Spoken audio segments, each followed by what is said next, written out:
Hi, it's Chris Watkin here, and I'm joined by James White, who's a very well-known estate agent from Yorkshire. Thank you for joining me James, today. What I want to know is, who is the most important, your staff or your customer in a estate agency? Talk to me.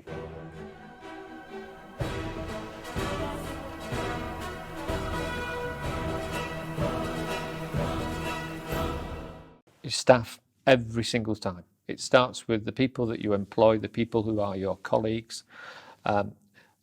Dissolving the hierarchy in estate agency, I think, is really important. Everybody on the same level. Everybody there then feeling valued at the same level. If you can achieve that in your estate agency business, where everybody's contributing to the success of each other, then they will contribute to the success of their clients. If you have an environment where the proprietor and an agent always backs the client, if there's a complaint, then that undermines the staff. Do you think that's pretty endemic in the industry? I think it is, yeah. And I think because a lot of the managers, a lot of the proprietors come from the point of view of having been valuers. And when they meet the client in the house, there's an awful lot of sucking up to the client, I think, to get the work, really. It's what we do, isn't it? We sell ourselves, we put the client on a pedestal. And I think a lot of proprietors or even valuers who become managers maintain that approach to keeping the client on a pedestal, when actually the staff need to be on a pedestal. If you keep your staff elevated, then they'll deliver for the client and you won't get those issues. Is this the classic manager versus leader? Yes, I think it is, yeah, okay. Absolutely. I mean, do you honestly think that great valuers will always make great managers? No, I don't. I actually think great negotiators probably make better managers than valuers. The difficulty is the vanity attached to the valuer role, where you go out and you beat your chest and you win the business, is not necessarily just a male-dominated thing nowadays, but it's the history of that role has been a macho role. Do you think that's because the type of personality that tracks to being a valuer, which is a very people outward-going person who wants everyone to love them? They do, but I also think they fear rejection. They fear rejection, but I also think that they don't understand the biomechanics of the decision-making process. So they go out and they push themselves rather than sit there necessarily and listen to the client. The client should be allowed to choose you as the agent rather than you make sure that they buy into your service. Do you think, and again, we're going to do a separate video where we talk about females in the estate agency. Do you think if we had more female valuers and female listers that we wouldn't have so much of an issue? I think we do have more female valuers and more female listers now. They just don't make that next step necessarily to the boardroom. So we'll talk about that in another video.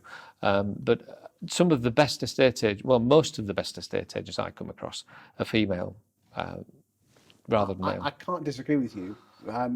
The best people I've worked for, but as estate agents and bosses, have been female.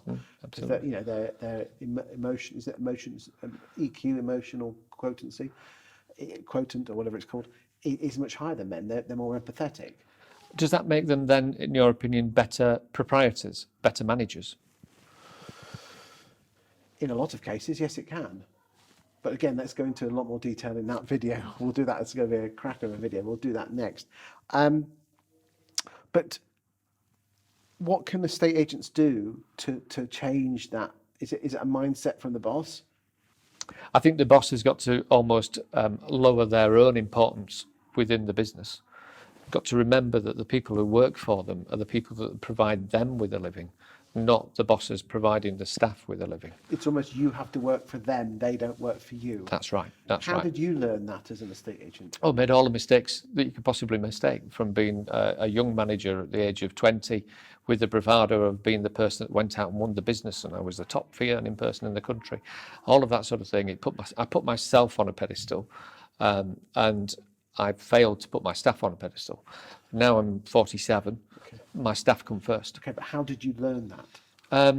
Through staff rebellion more than anything else over the years. When was the moment where you went, hold on a second, I need to change? I had a colleague called Wendy Meller who I'd worked with for about 7 or 8 years. She was my assistant manager and she stormed out of the office after a row. And I knew in hindsight that she was right. It was all about a customer and I didn't back her, I backed the customer. And in that instant, I learned a big, big lesson in management. Did you kiss and make up? Yes, we did, and we're still really good friends now. She's retired. She lives in the same village as me. She comes into my office all the time to say hi. We swap stories and anecdotes about what it was like to work together, and she now calls me the best boss that she ever had. What advice would you give to people watching this who think they need to change?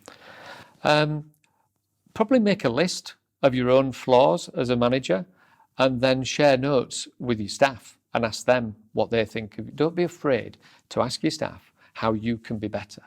A lot of estate agency managers spend all of the time telling their staff, training their staff on how to be better, but not asking for feedback themselves. And I think that could change.